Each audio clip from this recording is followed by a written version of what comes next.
We are back live. I am your host. What's today's date? March 15th. We're pretty much in the middle of the month, 2026. Hey, man, we got a lot to cover today. Your boy a little tired, man. I almost did not do this as a result of, I just got back in town maybe a couple hours ago from Atlanta. I had to go visit a client. That's one of the things that, hey, man, you have to love doing what you do. You have to kind of show up for your people. I had one of my clients from Atlanta. She did some phenomenal things. She wanted me to come down. She was throwing on an event.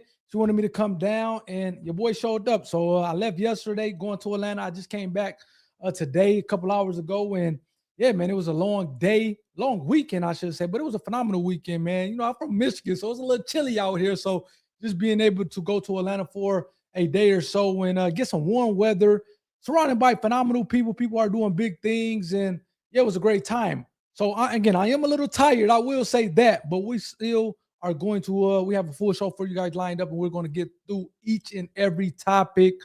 I do want to say, and please let me know. I see some people coming in here. Let me know where you guys are from, man. If you got a question regarding intellectual property, patents, trademarks, copyrights, please put it in the chat. This is probably the only time that you're going to be able to ask a question to an attorney who, you know, my billable rate is almost $400 an hour. So being able to ask me a question regarding intellectual property, this is something that definitely taking advantage of. But I do want to say this one thing. Just because you are a small company, and I'm kind of starting to go away from the startup company because I kind of went to my client. Like I said, I just came back from Atlanta. So I was in Atlanta and just kind of, man, she got a phenomenal team going on, phenomenal thing going on. She's only a team of 8 people, but I'm not going to say her name, but man, she's kind of working with the NFL, working with Amazon. She's doing some big things and she's making millions of dollars. And she has a very small team. So just because, you know, we see these people saying CEO or founder, and you like, I've never heard of this company, but don't underestimate these people because they stay making a ton of money.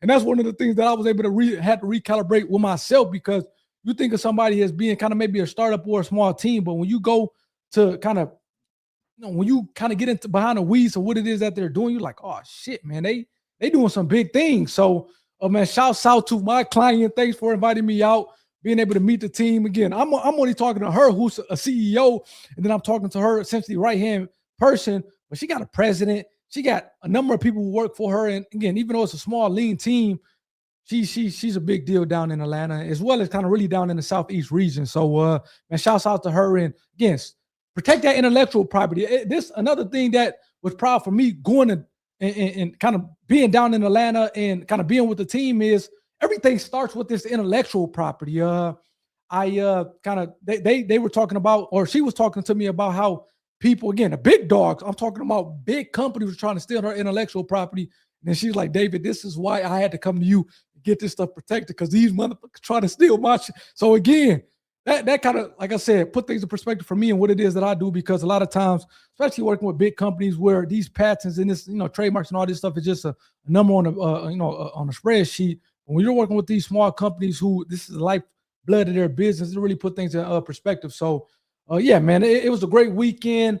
I also kind of went to another conference a couple of days ago in Dearborn, Michigan. I think it was on like Thursday, I think it was. That was great. I'll be speaking at the University of Michigan, Ann Arbor. You see the jersey in the background. I'm a sparring through and through. I'm really a double sparring. I went there for undergrad with my mechanical engineering degree. You see that degree, if you don't see it, it's off to one of these sides. And then I also went to Michigan State University for law school. So I'm a double Spartan. However, with all that being said, I will be speaking to engineer students, seniors, grad students, PhD students at the University of Michigan, Ann Arbor on Tuesday about intellectual property. So I'm excited about that. I will be kind of posting some details about that, maybe some pictures. And I'm fortunate. I'm telling you, man, live life, touch grass. One of the professor who invited me out to speak to university, and we're going to get onto the show, but the professor who invited me out to speak to his class, this dude, he sold one of his companies to Bosch for $1 billion. He sold another company, and that was a part of a group. It was more of a group. It wasn't just him, but he sold another company for $42 million. And at the time that I met him at the gym, of all places, I was actually wearing this shirt, Peace, Love, Intellectual Property.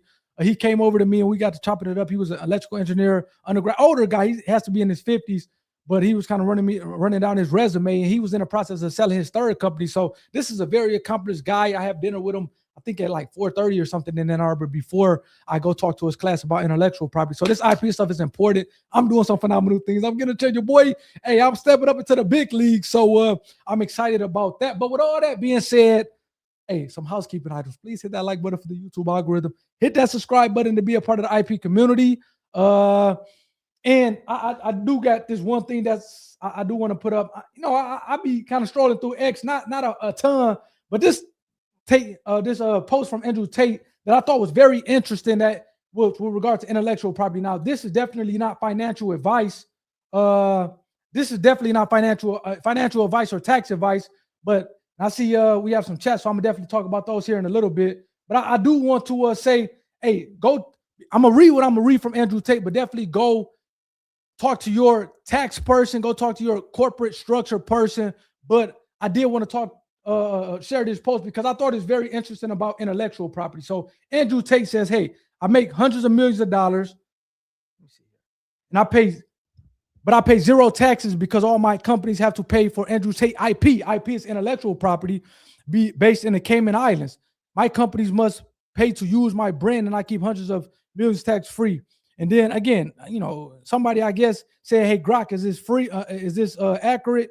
And let me see here, man. It was a Grok post up here. Let me see if I can kind of find it here really quickly.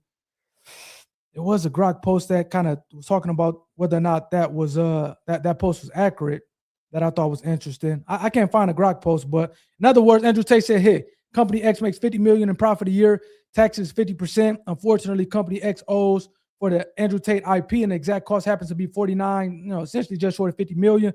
Company only made $1 in profit. That's taxed at 50% tax. The company pretty much is in the Cayman Islands and pays local tax rate of 1%. So again, I do want to talk about that because I interviewed the owner of Big B Coffee, which is a coffee company. It's really in the Midwest. It started in East Lansing, but they have a number of locations in throughout Michigan, as well as Illinois, and then they have some stuff in Florida. But I talked to the co-founder. Go check out that interview, Mike McFall. And again, the company is doing, at least at the time that I interviewed him, was about a year and a half ago, was doing $300 million a year in revenue. But he talked about how he has two companies. And again, please go talk to your corporate attorney or whatever the case may be about this. But he has a company that owns the intellectual property. Then he has a company that essentially the operating company that sells the coffee. And the company that owns the IP license the company to the operating company use of the IP for 10%. So, for example, if the company who sells who operates essentially sells the coffee, if they make $100 million a year or $300 million because the company is doing 300 million in revenue, they have to pay the IP company $30 million a year, which essentially is 10% for using the IP. That really it gives credibility to the intellectual property. But I thought that was an interesting setup because now if somebody wants to sue the operating company, they can't get the IP. So I thought that was phenomenal, and I thought that was cool that he shared that. But what Andrew Tate saying is going even above and beyond. He's saying that, hey, the company that owns the IP is in the Cayman Islands, such that all the money that they made is pretty much tax free. So that's in a nutshell. I'm doing a Cliff Notes version of that, but that's what he said in a nutshell. And I thought that was interesting. Like I said, I wanted to share you guys because, again, I'm trying to provide you guys intellectual property or provide you guys information regarding intellectual property as well as what others are doing. Again, I wanted to pull up the Grok post, but the Grok pretty much kind of confirmed that what Andrew Tate was saying was accurate. So again, that's what it is. Go check out his post as well as go kind of make sure you talk to your corporate structure, your corporate attorney on that. I thought that was pretty interesting. And again, man, this intellectual property is extremely valuable, especially as we kind of do all this AI stuff, which I'm going to talk about a little later with regard to Ty and then some other clients. But this intellectual property stuff is important. We got some people in what's the name? What does Young Relly say? Young Rail STL. It seems like Rail is out of the St. Louis. He said, I have a Sprinter limousine interior design layout that would change and disrupt the limousine industry. I'm shopping the custom Sprinter fabrications to create my design, and I don't want them. Okay. What did he say? Here's another one. To resell my design to others, what should I do? So I will say this, Young Rail. Do you have any intellectual property on? Because again, when you're saying that, hey, I have a Sprinter limousine interior design layout that would change and disrupt the limousine industry. I'm shopping the custom Sprinter fabricators to create my design, and I don't want them to resell my design. To others, what should I do? I would probably say the best thing that you can do is at least get some type of protection on your design, whether that's trade dress, whether that's a design patent, whether that is whatever. It seems like it's more of a design as opposed to like a utility thing. So I definitely protect your design, number one, by way of a trademark as well as or trade dress as well as a design patent. Or you'll probably have to get the design patent first, and then you can kind of transition that into a trade dress. But that's what I'll probably do first. Man, there's one thing, and I just had a client come in a couple weeks ago. It's tough when you are relying on other people to play ball, especially like kind of big companies. He had a kind of a component for, and I'm not going to say what the component is, but it was for auto manufacturer. And I'm like, look, you're going to be better off trying to kind of sell this thing yourself or going through a aftermarket or a supplier. But if you're trying to go to the big OEMs, the Fords, the GMs, the Chrysler, the Stellantis, the big OEMs, they're not going to play ball with you. So in these cases where you got to develop the product, you're trying to get somebody to play ball in terms of one of the big OEMs or a big company. In that case, an OEM, automaker. That, man, it's going to be tough to do that, man. I think what you should do is, because again, there's a lot of times you want to prove the concept out. And maybe what you can do is you can buy a Sprinter or some type of one of these vans yourself and first of all, protect your design, then put your design in it and kind of show off the proof of concept. And then go to these, maybe an aftermarket person and say, hey, this is what I have. Somebody who kind of maybe, to your point, fabricate, essentially redesign or fabricate these Sprinter vans for maybe residential or commercial use, whatever the case may be. Go to them with your idea that's protecting and say, hey, this is kind of what I got for you. What you think? Let's partner or something along those lines. Because if you're trying to go to the a Mercedes-Benz or an automaker, OEM, they're not going to take you serious. But if you go to an aftermarket person or a supplier, somebody who's kind of doing this, like I said, refabricating these or remaking these Sprinter vans in your case, with your protected intellectual property, I think you're going to get a lot more traction. That's my opinion on that. But definitely make sure you are protecting that intellectual property. What does Young Real say? He said, right. Again, I think that's going to be your best bet. I think, again, like I said, it's going to be tough sledding to go to an OEM. But if you can find somebody who, refurbishes or, kind of remakes these Sprinter vans, I think that's going to be your best bet in that case. As I kind of go through it. And with that, I do want to talk about, keep me up to date on that though, Young Real. To the extent that you need any, have further questions on the intellectual property side of it, kind of let me know, ask me in the chat.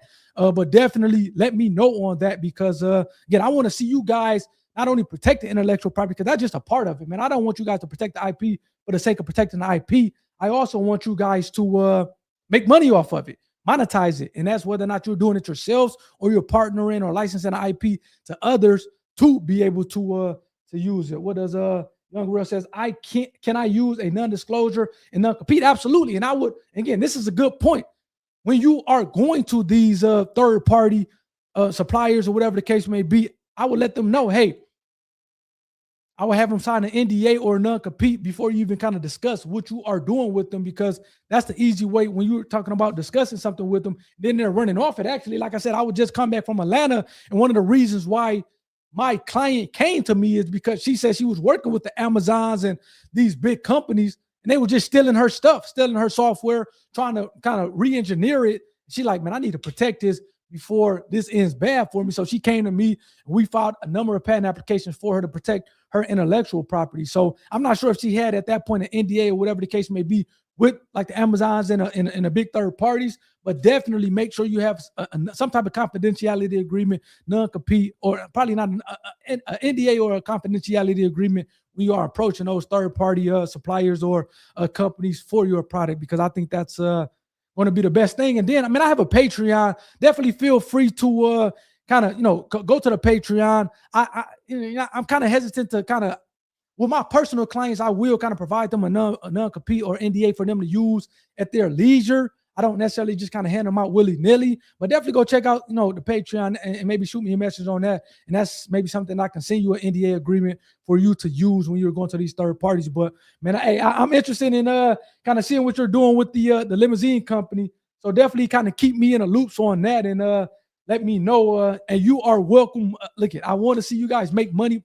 I want to see you guys protect the invention, protect the intellectual property. like I said, that's what I do on a day-to-day basis. And ultimately, we're creating this IP not for shits and giggles, but we're creating IP to make money as well. So let me know if you have any other questions. But I appreciate kind of your chatting and kind of let me know what you are doing. So shout out to you as I pull up the interview of the week. And this interview is coming from he had a vision for a blanket, and I'm gonna pull it up and kind of let you guys kind of hear from him, and then I'm gonna let you guys know my thoughts on it. But the blanket, the company is called Koveroo.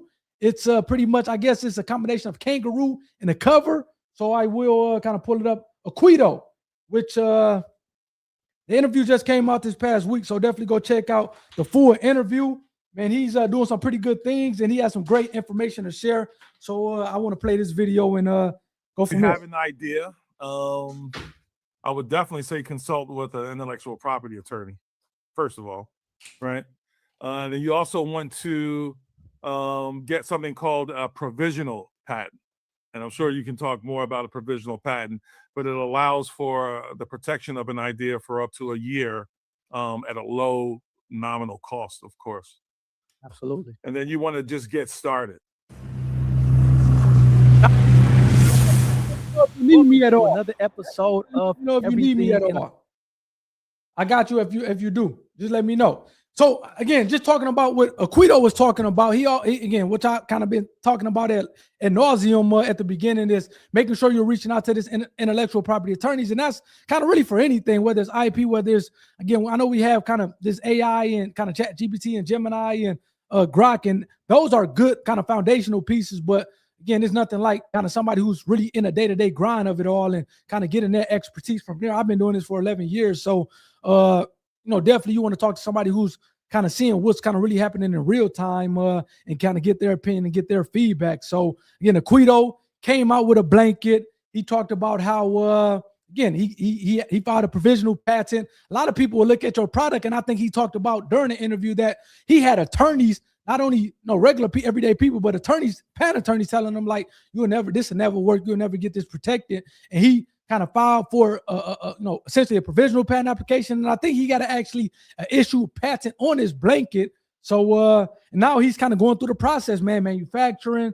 He's kind of dealing with funding. He was able to kind of go through one of these local entities to kind of help with funding. So, man, shouts out to Aquito on really his journey. And so definitely go check out what that full interview with Aquito. And again, Young Rail, STL St. Louis, the Show Me State. Definitely let me know if you kind of need me at all, man. Reach out to me. I'll definitely kind of make sure everything is everything, what it is that you have going on. I do want to kind of move on to the Shark Tank pitch of the week. And, I'm kind of plugged in with Shark Tank and Riptie. See if I can kind of pull up the product. Man, some of these products that y'all look at, that I look at, that like, man, what's so special about this product? Man, they're making money. So this is just a Riptie. I did a Shark Tank reaction video. I'm not going to go through it in detail, but go check out the reaction video. This is pretty much the Riptie. Let me see. So you put it for women at least, and maybe I guess men can use it as well, but you put it on your hair and it kind of prevents wrinkles. You may be thinking, so what, David? What's the use of this thing? Man, look it. I'll tell you what. She made, what's her name? I think her name is Sarah, and I'm going to try to get Sarah on the program, but Sarah made her second year in business. She made almost $500,000 in revenue, took home almost $100,000. Her third year of business, she did $1.5 million in revenue for the Riptie, for essentially a hair tie. And I think that's only the beginning. I think she said she filed for a provisional patent application on it. It's still pending. I'm not sure whether or not she's going to get the patent or not, but she at least filed for patent protection on it. And she got not only one shark, but she got two sharks, to deal with two sharks on Shark Tank. Go check out, like I said, that reaction video. Her episode just dropped this past Wednesday. And again, she's making money off of it. I think in 2025, which is last year, she was estimated to do well over $2 million. So again, you may be thinking that, hey, so what? You see the product at the bottom, it's a hair tie. And I know it's a ton of hair ties out there, but man, you get something, you market it, you promote it the right way on these different social media platforms, IG, TikTok. And I think she just really started doing that. And next thing you know, like I said, the second year of business, she's doing $500,000 in revenue. The third year of business, she's doing 1.5. And then the third year, she's or the second year she's doing 1.5, and then the third year, which was last year, 2025, expected to do just short of $3 million. So, man, shouts out to Sarah. This intellectual property is important. She also not only has a trademark on the term Riptie, she has filed for a patent application on provisional patent application, or no, a patent application on the product, the hair tie. So, man, hey, I'm not sure what else I can tell y'all, but we're definitely gonna move on with this one. We're gonna move on with we're not gonna talk. Yeah, we're gonna talk about Uncle Snoop. Snoop D-O-double-G. His trademark application was denied. And I thought this was interesting because if you look at the article, which again I did a video breakdown on it, so definitely go check out that. But the article says the feds, they don't say the United States Patent and Trademark Office. For all of you who don't know, the USPTO, the United States Patent and Trademark Office, is essentially a branch of the federal government. I think specifically is under the Commerce, the Commerce Department. And as opposed to saying the USPTO denies Snoop, they say the feds, which is still technically an accurate term, denies Snoop Dogg request to trademark smoke weed every day because marijuana is illegal, number one, and because his song, because the song lyric is too popular. I thought this was interesting, number one, because, or I thought this was worth talking about, number one, because you guys have to understand, and I'm in Michigan. We legal in this joint. I'm in the Detroit metro area right now, but hey, I was in East Lansing, like I said, for undergrad and law school, and you had weed shops popping up everywhere in Lansing because it was legalized in the state of Michigan. However, marijuana is still illegal at the federal department. So when you are filing for a trademark application, again, the United States Patent and Trademark Office, I just said, is a department of the federal government, and we are trying to trademark illegal or terms or slogans, phrases, whatever the case may be, that elicit illegal activity. They're going to deny that all day long. So smoke weed every day, which they did in this case. The United States Patent and Trademark Office said, hey, this is illegal. Now, if he said smoke cannabis every day or smoke THC every day, he actually probably would have got that allowed, because I think cannabis and THC are, they're allowed with the U.S. government. I don't know how to kind of differentiate it, but weed per se is still illegal. And even in patent applications, and I've wrote patent applications, if it's directed at a weed product, like say, for example, a growth product or whatever the case may be, we say cannabis or we say plant.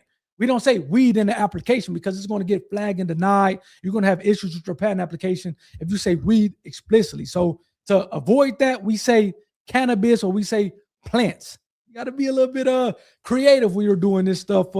I guess his attorney didn't tell him that, hey, Snoop Dogg, weed is actually an illegal activity and we can file this trademark on smoke weed every day, but it's going to be denied because it is illegal at the federal level. But I thought the second one was interesting. The second one said it was illegal because, they denied the application because the lyric was too popular in songs. And I thought that was interesting because Snoop Dogg actually kind of created the whole song or this whole mantra of smoke weed every day. So something that Snoop Dogg did decades ago with smoke weed every day ultimately was cited against him in his trademark application. So which kind of leads me to another point. To the extent that you are trying to trademark a phrase that you kind of coined, so to speak, in this case, like Snoop Dogg, you may want to file that earlier than possible, because I think if he would have filed this maybe in the 90s when he initially started using the phrase, now I still would have got denied in this case from a federal government because it's illegal. But to the extent that it was legal, he would have stood a better chance at getting this through at the United States Patent and Trademark Office compared to 30 years later. Everybody's using smoke weed every day in their song lyrics. Now it becomes a generic mark. It becomes like something that's generic. That's everybody kind of uses, a phrase that everybody uses. You're not going to get a trademark on that generic mark. So it seems like we have some comments here. Let's see here. What does Young Rail say? He says, I have this in my email that I send with this hold up as protection. Let's see what Young Rail said. This communication is for use by the intended recipients. It contains information that may be confidential, privileged, attorney work product, and exempt from disclosure under applicable law. If you are not the intended recipient, you are hereby formally notified that any use, copying, or distribution of this communication in whole or in part is.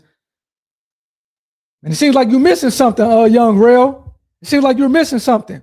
You're missing the last part of it. But I will say that what you really need to do, you need to explicitly call out the intellectual property. Like everything that you're saying, again, this is cool. You're talking about it contains information that may be confidential, privileged, attorney-work product, or excerpt. This is something that you will put in your email to the extent that it goes to the wrong recipient. However, when you're talking about confidentiality and non-disclosure, you want to specifically mention intellectual property, not even just intellectual property. You want to talk about trade secrets. You want to talk about copyrights. You want to talk about trademarks. You want to talk about patents. This is what I'm saying. You would get something that's kind of a little bit more generic or whatever the case may be from, like, say, a ChatGPT or whatever the case may be, but you want to make sure the right terminology is in there. You're going to a lot of times get that when you kind of hone down or kind of really just get with the right professionals. Again, sometimes ChatGPT could kind of serve as a good foundation, and I'm not saying that you got this from ChatGPT. However, you want to make sure you put specifically in your email or in your kind of confidentiality notice or agreement, you want to make sure you have some language as it relates to intellectual property. Not only the fact that this may be intellectual property, but you want to talk about explicitly about, hey, this intellectual property or anything that kind of results from kind of our discussions or what I share for you may be intellectual property that's owned by me. So that's kind of more along the lines of what you want to get at when you're talking about a confidentiality agreement as well as a non or NDA agreement. Let me know if that makes sense to the extent that you're still in here. But again, that's a great question, and I appreciate you posting that confidentiality notice, man. This IP, this stuff is important. Like I said, I was just in Atlanta, and one of the reasons why my client who I went to go visit came to me because she's like, hey, man, I'm working with Amazon. I'm working with these big entities, and they're essentially trying to they trying to screw me over. And that's one of the things that you get when you're a small company, when you're a startup company, and you are kind of going partnering with these big companies who have unlimited budgets, relatively speaking, and they have all the greatest minds and engineers on their staff. They're going to try to screw you over. And the only thing that's going to protect you is intellectual property. It's the trade secrets. It's the patents. It's the copyright. So again, let this be a learning lesson for all of you as we kind of move on to the next one. What does he say? This is part of my signature when I send them to. Yeah, I figured that. It seems like one of those things where, you know, as an attorney, I even have that where you send somebody an email and you have this kind of confidentiality notice saying, hey, if you're not the recipient of this email, kind of be in mind. But I think what you're looking for is more than that. Because again, you're not looking for an email notice. You're looking for an agreement, a document, maybe a 1, 2 page, 3 page document that is essentially a confidentiality agreement and spelling out intellectual property and the fact that, hey, I'm sharing with you some confidential matter that, you know, is essentially intellectual, maybe intellectual property that you do not share with others, essentially. So again, that's more or less of the sign, more or less of what you want. But man, again, good comments. As we move on, and again, let me know if that makes sense. Let me know if that makes sense, Young Rail. Let me know if that makes sense. We're going to move on to the next one, to the next subject. And I thought this was interesting, man. The Boston Garden. This is why I named this essentially, I was like, illegal activity, because it seems like TD Garden, and what people don't know, and I'm gonna pull up this news broadcasting. Matter of fact, let's go to the news broadcasting first. Then I will kind of give you guys my thoughts on it. The TD Garden, who was where the Boston Celtics play at, seems like they sued a weed shop. So let's kind of get off into what they're saying, and then I'm gonna give you guys my thoughts. Let's go.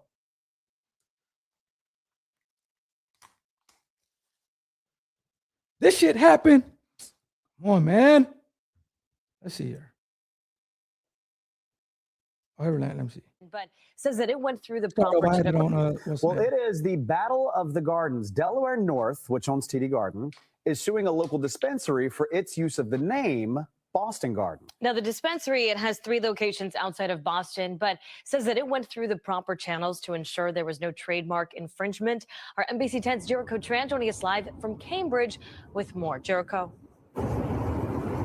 Now, well, this Boston Garden is in Cambridge. It's about 10 minutes away from TD Garden. I spoke with the owner. He said, listen, we're a small business. He tried to reach out to Delaware North to throw out the lawsuit, but he said they didn't seem so willing to.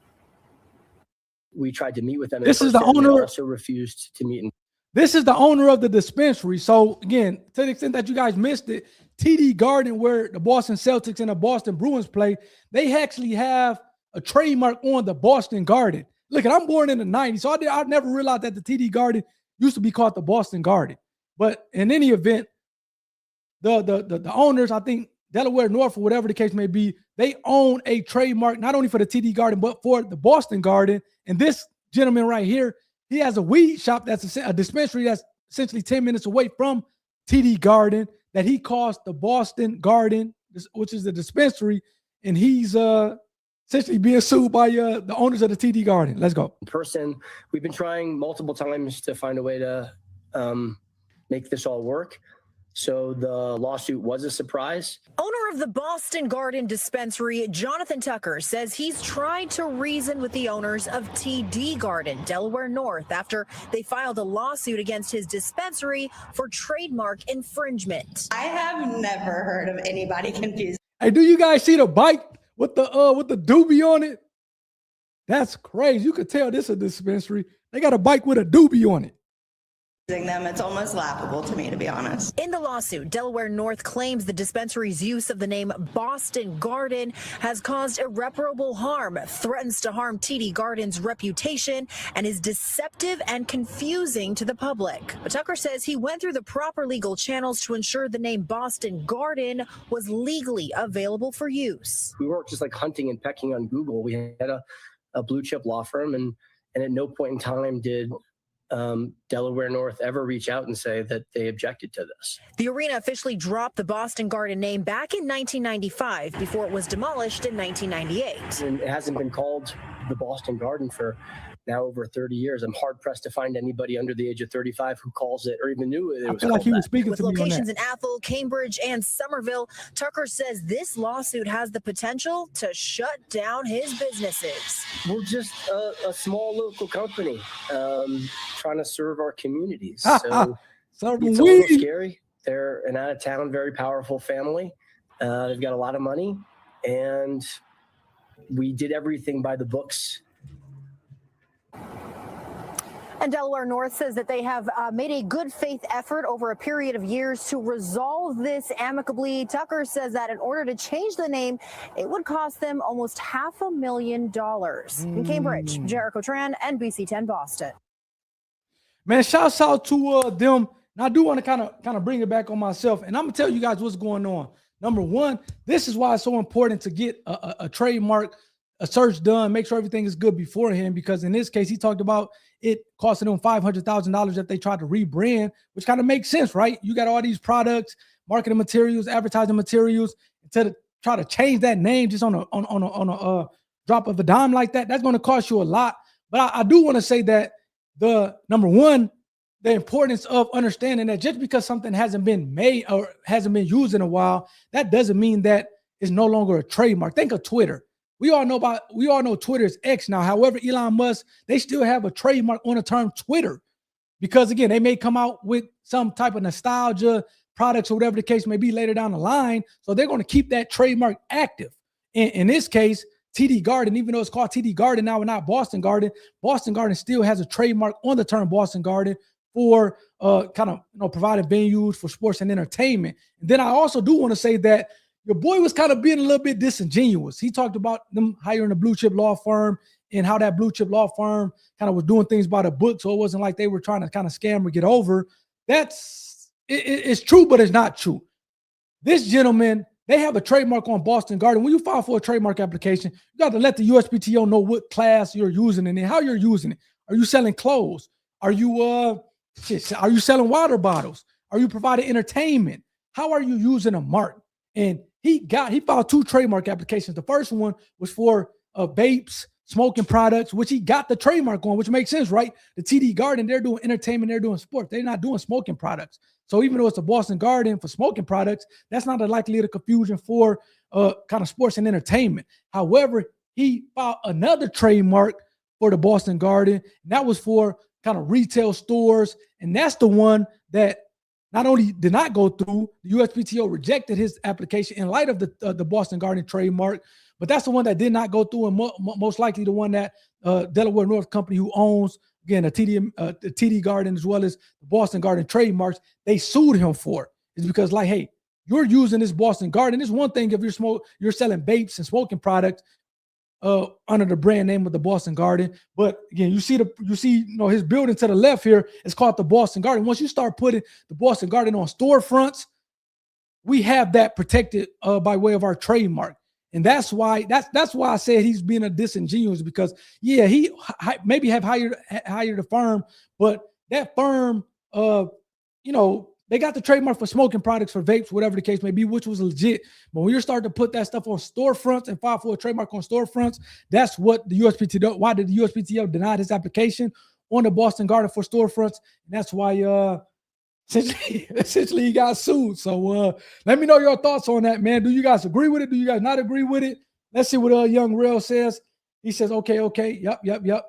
Smiley faces. He says that makes sense. Correct. That makes sense. Okay. No, definitely. Just let me know, Young Rail. Like I said, check out the Patreon, or send me an email in the Patreon, or send me an email on the website, on my website, man. I maybe just to shoot you the I'll shoot you the NDA that I kind of provide to my clients to use when they're dealing with contractors or manufacturers or suppliers, just so when you're sharing confidential information that may contain IP, that they can kind of sign off on it. But I will say, make sure that before you disclose this kind of confidential information, make sure they sign it. Don't go to just disclosing it, they don't sign it, because whatever happens as a result of it, it's hard enough that you can get somebody to sign it and they still going to take it. But if you don't have anything that's in place that's kind of protecting you, then you're 100% going to get screwed, especially if you're going to a big company. So let me know if that makes sense, man. I appreciate you. I appreciate the super chats as we kind of move on here. We got a couple more things to get through here.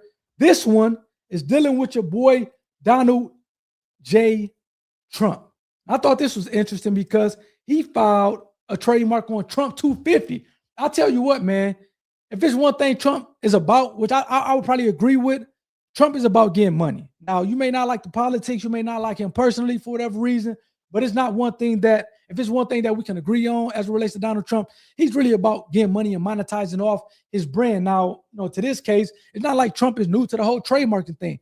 Trump, as well as Snoop Dogg, which we talked about earlier, they have a number of trademarks in their portfolio. Obviously, Trump has the hotels, he has the golf courses. Heck, I think he just filed recently for a trademark application for the Trump on like airports, and he just filed Trump 250. Now, you may be asking, what's the significance of 250? Now, July 4th, I think the country, July 4th, 1776 was the day that we kind of declared the independence, if I'm not mistaken. So July of 2026, July 4th of 2026 would be 250 years from that independence date. So essentially 250 years for America's birthday, and Trump cashing in on it. He filed Trump 250, and he's filed it for clothing, for keychains, whatever you name it. He filed it in that class. So don't be surprised if he comes out with products, or if you see some Trump 250 products that comes out. Which again, like I said, man, Trump is a professional. He's going to get the money. He's going to protect the brand. And again, that's one of the things I do want to. You got to kind of respect about the situation. And just look to the people who got a ton of money, as well as just not only necessarily about the money, but the success. What are they doing? They may be doing some shady stuff. I'm not going to deny that. But how are they moving as it relates to business, specifically, in this case, intellectual property? They're protecting their trademarks. When you think of Elon Musk, as much as he talked about, hey, patents should be free, nobody should be able to kind of have a monopoly on something for 20 years. Tesla's filing trademark applications, X is filing trademark and patent applications, X is filing trademark and patent applications. I would imagine that SpaceX is filing patent applications. He's protecting this intellectual property, despite what he says in a utopia, how things should be. These big companies, as well as these kind of powerful players in this kind of intellectual property space, is protecting their intellectual property. And everyday people should do as well. That's what's going to get you the competitive advantage. And people are still going to try to get over on you, but at least you got something to protect. Protect yourself to the extent that people try to get over on you. Let's see what kind of Young Rail says. He says it's very hard. It's a very hard conversation convincing them to sign, because they always say we custom design a lot of different layouts. How should I approach this? I got it, man. Look, you're in the right place today, Young Rail. And I tell people this because a lot of times people say that with regard to they say this with family members. I have people like, hey, man, I got one of my close friends, one of my family members, if I ask them to sign some paperwork, they're going to think that I'm not real, or I'm trying to, it's a hard conversation to have. And I always say to them this: You can blame it on the patent office. Say, hey, I'm looking to potentially file a design application on this.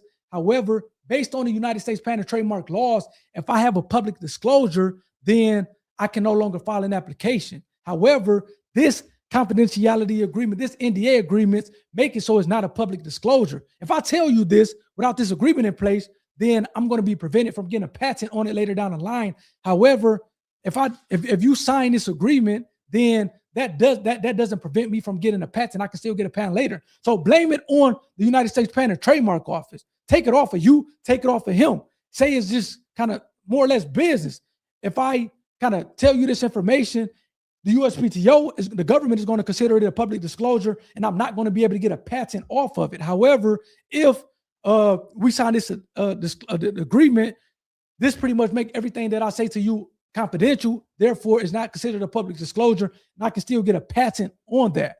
So let me know if that helps out. Like I said, blame it on the USPTO. I tell all my clients, blame this on the United States Patent and Trademark Office. When you're trying to have these tough conversations, whether it's with a third party, suppliers, family members, friends, blame it on the patent office. Say, hey, if I kind of disclose this information to you without getting this confidentiality agreement in place, I'm not going to be able to get a patent on this. However, I want to disclose this information to you because I think you can help me with this, but I got to do it with this confidentiality agreement so that I can still later on get a patent on it.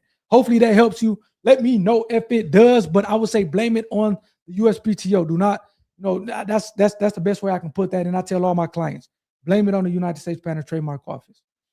Let me know if that helps out. We are going to go to the last subject of the day, which is OpenAI.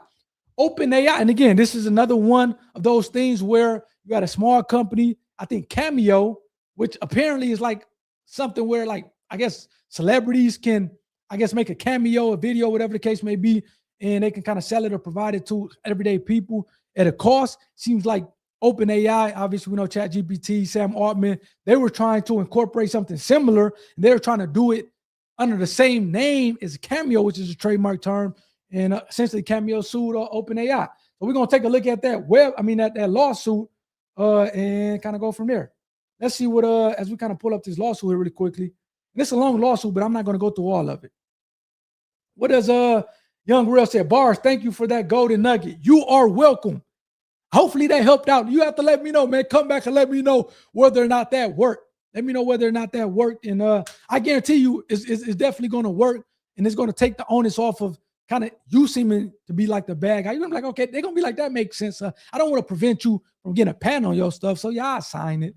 So that's the best way to go about it, man. I'm glad that that kind of helped out.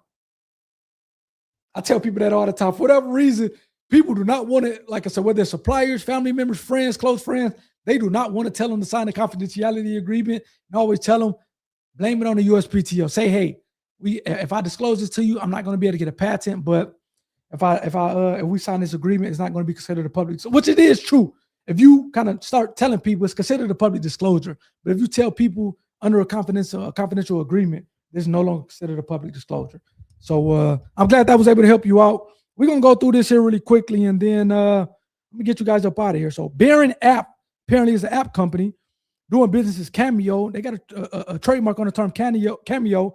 Is suing OpenAI, ChatGPT, for a trademark infringement. Let's kind of go through it. We're going to talk a little bit about Cameo because I didn't know about Cameo myself, man. There's so much shit out here, apps, whatever the case may be, that let's kind of go through Cameo really quickly. It's a pioneering digital marketplace that connects fans with celebrities through personalized videos. Founded in 2017, so what? That 9 years ago, with the mission to create the most personalized and authentic fan experience on Earth, Cameo has revolutionized fan engagement by offering direct and intimate access to public figures across entertainment, sports, and pop culture. Thousands of celebrities, including Jake Paul, Snoop Dogg, Tony Hawk, Dennis Rodman, Ice-T, Sarah Jessica Parker, I'm not sure who that is, Bon Jovi, Chuck Norris, Keith Hernandez, so forth and so on, have used Cameo to connect with the fans via short personalized videos. So that's pretty much what Cameo is. I'm not going to go through all this. This seems like this is kind of their website or their app. What's the name? Find influencers and celebrities the easy way.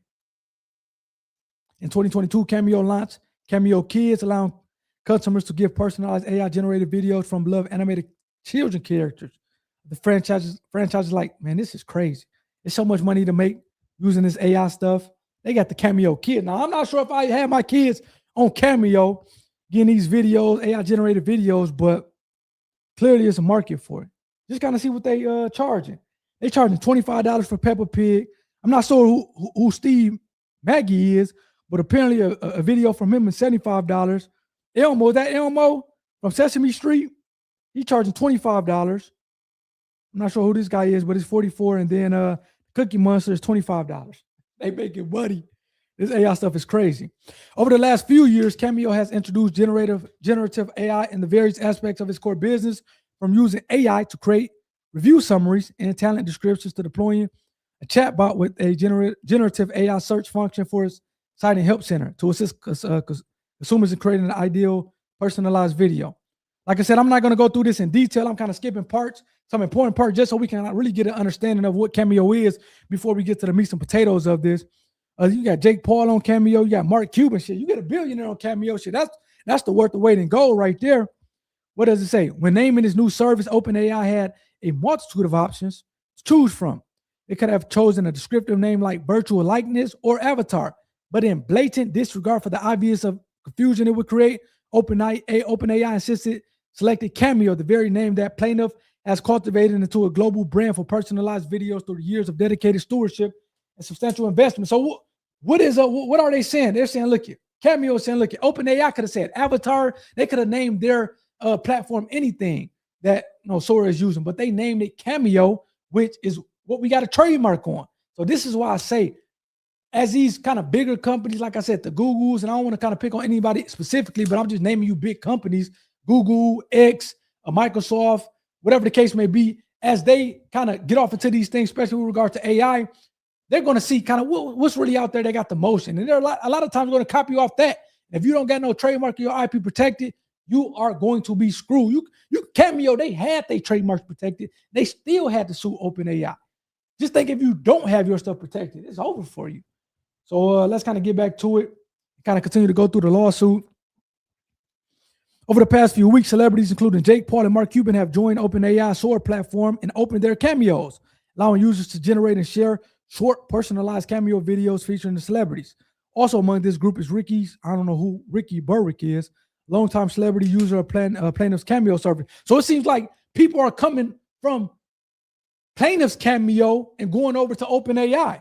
They saying your boy Ricky, he was a longtime user on plaintiff's Cameo service who has made more than 3,000 personalized videos for fans via plaintiff's Cameo marketplace, an online streamer, and who has been active as a celebrity talent on plaintiff's Cameo marketplace in 2021. So again, what are they saying? And this is why having this intellectual property is so important, because really celebrities, people are trying to just make money. So they're going to go to the place where they can make money. You had this long-term person, in this case, Ricky, he was on Cameo because he was able to make money off of it. But next thing you know, shit, OpenAI is the hottest thing smoking. So he's like, okay, way more people is over here compared to on Cameo. So I'm going to just start making videos over here to get money. So people naturally, whether celebrities, influencers, they're going to go to the platforms that have the most motion and that they can get the most money, i.e. IG, YouTube, whatever the case may be. That's why having your intellectual property protected is so important, because to the extent that, in this case, OpenAI is trying to use your protected terms, you have recourse against them, which number one, you can have them stop using it. And really, more importantly, you can get the money from the money that essentially was taken out of your pocket. You can get money damages. So that's why this intellectual property stuff is so important as we get back to the lawsuit here. I'm going to continue to skip through it. Let's see what, we'll skip the parties and jurisdiction of venue. Let's see what happened. Man, we kind of went through what Cameo and what they do. I know Manek has something similar that's owned by PBD, but it seems like Cameo was big. They was on SNL, Saturday Night Live. Shit, they was on The Simpsons. You make it on The Simpsons, goddamn it, that's like the Holy Grail. So it seems like they was on The Simpsons. They was on SNL. So, they had some big what's-the-names. They filed for 3 trademarks on the Cameo. I want to see what's the bad stuff. Seems like they was on Shark Tank. Who is this? I think this was Mark Cuban. For those who on Sora, my Cameos are open, have at it. So it seems like Mark Cuban is using Cameo to make some money. Jake Paul, obviously, people have been asking me, Jake, why are all these AI videos? What are all these? Why are there are all these AI videos of you on the internet? There's a method to the madness. I'm a proud OpenAI investor and have been advising Soro team this year and agreed to become the first celebrity NIL Cameo user. So again, you got the big dogs using it. The plaintiff Cameo not liking this. I'm gonna kind of skip through all this. So this seems like this is Cameo's, the plaintiff AI video generator. And this looks like this is a Sora, which is owned by OpenAI.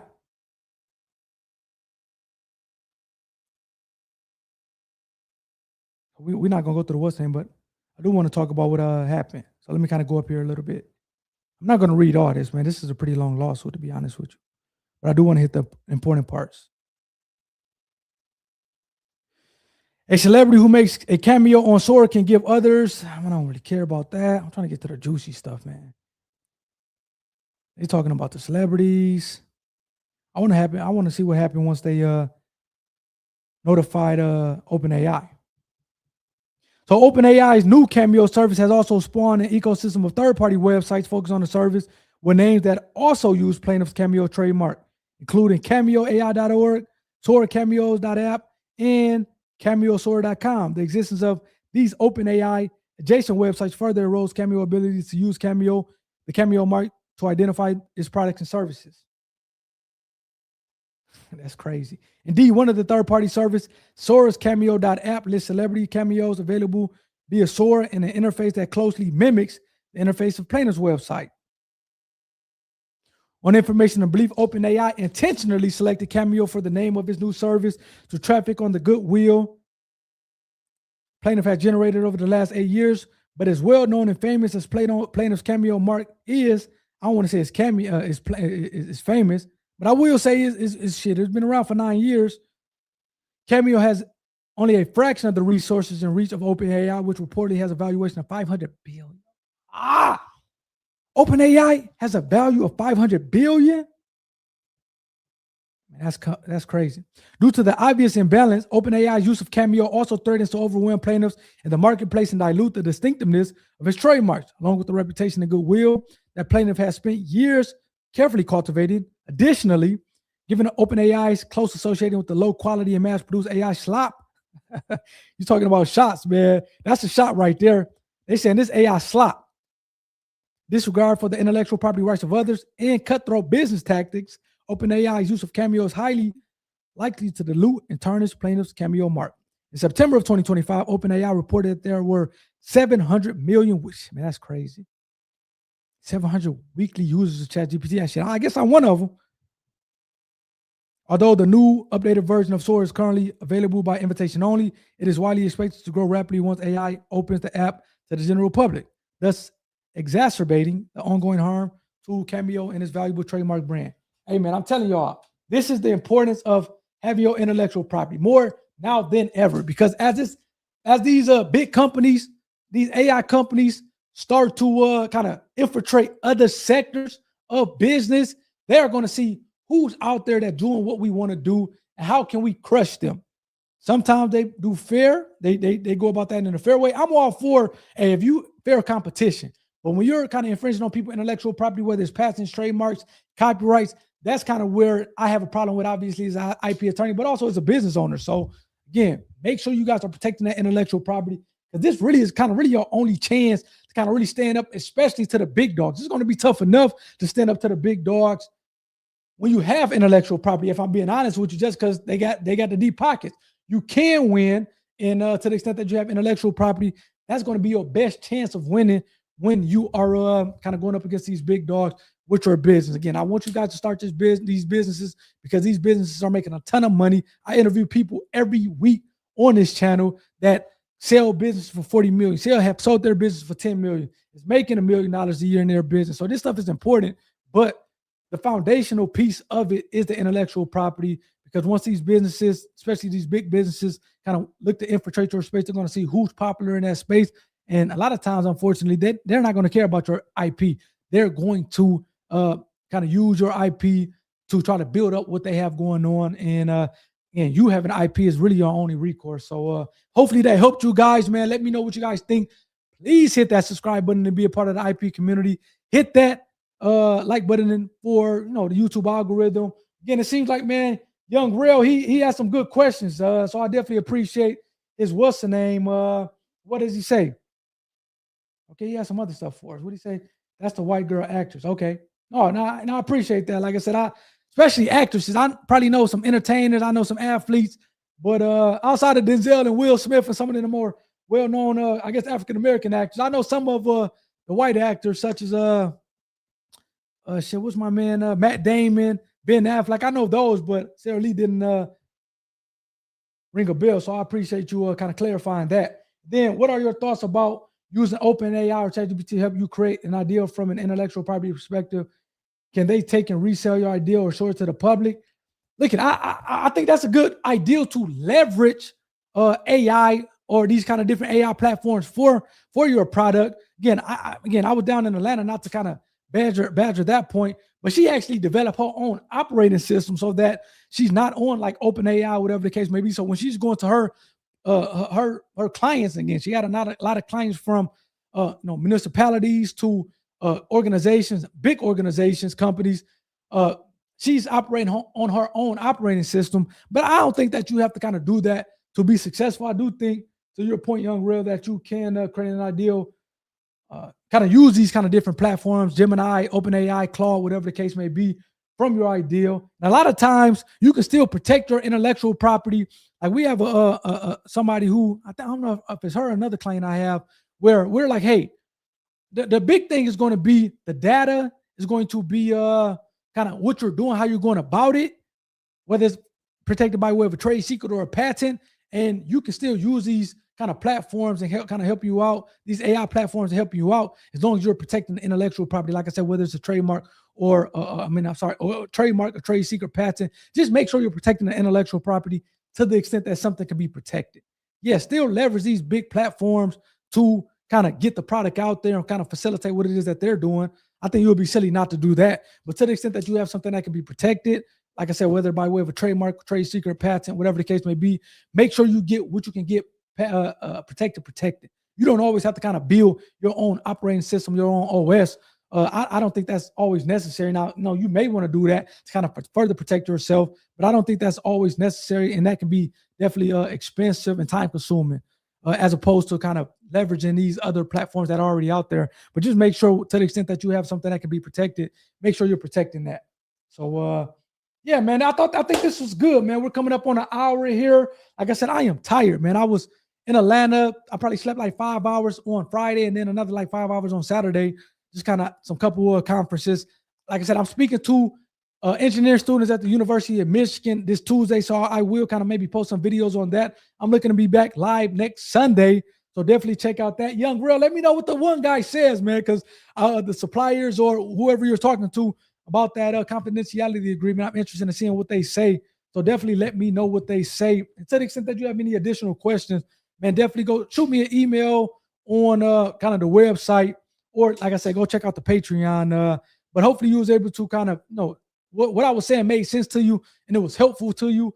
I appreciate kind of the collaboration and just kind of the questions and whatnot. Like I said, man, this stuff can be expensive, and to the extent that you can ask an IP professional essentially for free, man, this is why I'm doing this. Like typically my billing rate is $400 an hour. So to be able to ask these questions for free and get some valuable information, that's like I said, that's what this is all about. Because as this AI stuff continue to take over, the last thing that you're going to be able to have, in my personal opinion, is your intellectual property. Making sure that you're protecting your intellectual property and monetizing off your IP. And like I said, these lives, as well as all the other videos that I'm doing, is kind of trying to facilitate that. So definitely some good stuff. What does Young Real says? I sure will, now that I have a different angle. Godspeed on your talk next week. Yes, Sarah. And then, hey, be sure to share this with your friends, share this with your family. If it's one thing I know, when I tell people I'm a patent attorney, the next thing that I get is I have an ideal. So everybody have ideals. Now it's about really trying to kind of manufacture and monetize off those ideals. Actually just purchase the assets, the intellectual property, patents, trademarks, copyrights of a company. I don't have the product. I have the product here, and I'm gonna start selling it here. But I just that deal just closed in late January, so I'm kind of getting a website done. They just shipped me all the product out here. So yeah, I'm excited about that. So I'm kind of really taking my own advice. So definitely, to the extent that you kind of want to know more about kind of that part of it, go purchase the ebook, Got IP. Go check out that. Like I said, I'm kind of really taking my own advice and kind of not only doing this stuff as a practitioner in terms of helping people protect their IP, but I have product that I am kind of really getting out there myself. So there's more to come with that. Kind of that intimate stuff is going to be on the Patreon. So definitely go check out that. And yeah, I'll catch you guys next week. Please hit that like button for the YouTube algorithm. Hit that subscribe button to be a part of the IP community. Share this with your friends and families. And yeah, man, good stuff. You guys take care. Peace.